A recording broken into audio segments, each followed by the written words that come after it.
Hello everyone.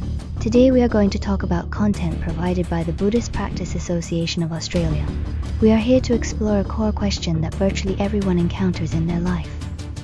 How exactly can we transform the frustrations and suffering in our lives into genuine and lasting happiness? The answer, in fact, lies within our understanding of the word frustration or affliction. Think about it. Every day, don't we encounter all sorts of things, big and small, that make us feel annoyed and unsuccessful? But have you ever truly sat down and pondered the most fundamental root cause of these troubles? Is the problem genuinely with the people and events outside of us? Or is the problem actually within our own minds? Let's start here and see that. Often, the events themselves are neither good nor bad. They are neutral. It is we who project our own thoughts and emotions onto them, thereby turning them into a source of suffering. So, this is the first mystery we need to unlock. How do we, step by step, personally turn what could have been a source of happiness into suffering? The master used a super relatable example that you'll immediately grasp. He talked about eating. Look, eating is supposed to be a happy thing, right? It replenishes energy and allows us to enjoy delicious flavors. However, once you introduce the word greed, or tia, the whole feeling changes. You start to binge eat, constantly eating to satisfy an insatiable appetite. The result? What was initially a joyful activity instantly becomes a physical burden and a source of mental guilt. So, the key point emerges. The problem isn't with the act of eating itself, but with the greed we attach to it. Since we know that greed is the root of the problem, what is the antidote? Is there a method to counter it? Yes, there is. And when you hear the answer, you might think it's too simple. It is a word we use every day, but rarely truly contemplate its meaning. Respect or venerating. The master's definition of respect, I believe, is incredibly powerful and direct. He asks, what is respect? Respect is prioritizing the thing you deem most important and placing it first in your life. Remember this definition, because what you place first essentially determines the direction of your life. To help us understand better, the master shared a story from his childhood. I found this story very profound. He said he had a playmate who, one time, became very tense and flustered while trying to hide a snack so the master wouldn't see it. In that moment, that friend regarded the snack as more important than their friendship. The master said he believes that friend must feel great suffering and regret every time they think about that incident as an adult. See, for the short-lived pleasure of one bite of a snack, the friend exchanged a lifetime of potential regret. This pain far outweighs the taste of the snack. This is a classic example of misplacing respect. If respect is putting the most important thing first, the question arises, what exactly should we place in that most important position? What is worthy of our respect? The answer is good roots or ku, alambla. Good roots might sound a bit esoteric, but its definition is simple. A good root is anything that can bring you genuine and long-lasting peace and happiness. This thing is your good root. It could be a skill, such as painting, which brings you great joy.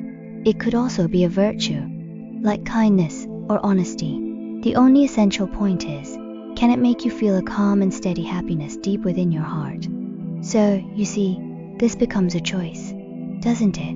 One path is where we choose to respect our good roots. By following this path, you attain a pure happiness that can endure for a long time. The other path is being pulled by greed. The happiness you get from this path is, first, very fleeting, and second, it's inevitably mixed with suffering, such as guilt and anxiety. Worse yet, it can even turn around and gradually destroy the good roots you already possess. The outcomes of these two paths are vastly different. Okay, we understand the principle, but honestly, the power of greed is immense.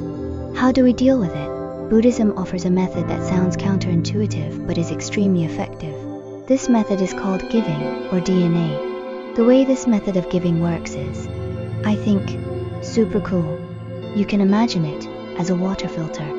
Our greed is like a glass of dirty water. About 80% of it is the ingredient of suffering, such as possessiveness, fear of loss, and so on. But there's also a tiny bit, maybe 20% of good wishes, what Buddhism calls wholesome aspirations, koala dharma chanda, The act of giving is like pouring this dirty water into the filter.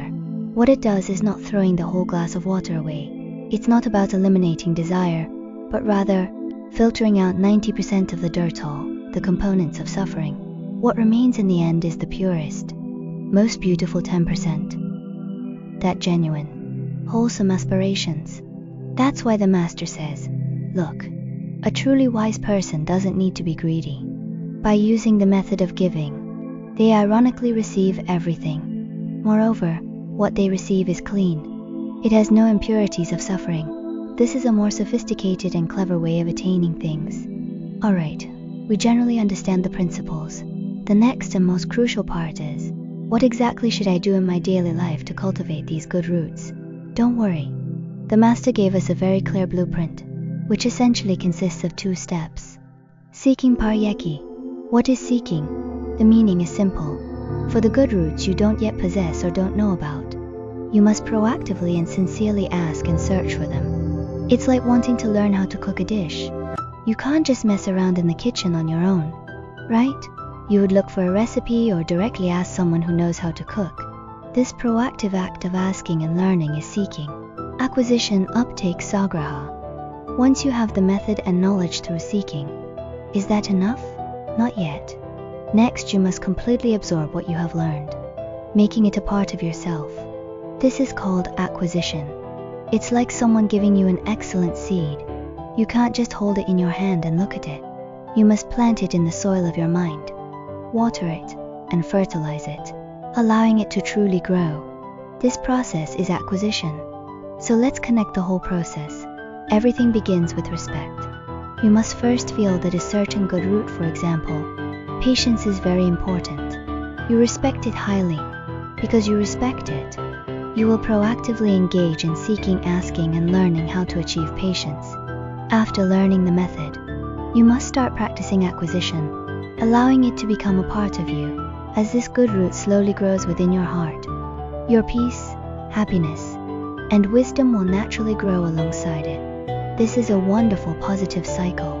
Now that we understand the method and the concepts, the next thing we need to do is to turn the lens on ourselves and ask some questions. Let's quickly review today's main points. Most of our frustrations stem from our greed. The antidote to greed is respect, prioritizing what truly brings happiness. Which are the good roots? How do we purify our greed? The best method is giving. How do we cultivate good roots? Through the 2 steps of seeking and acquisition.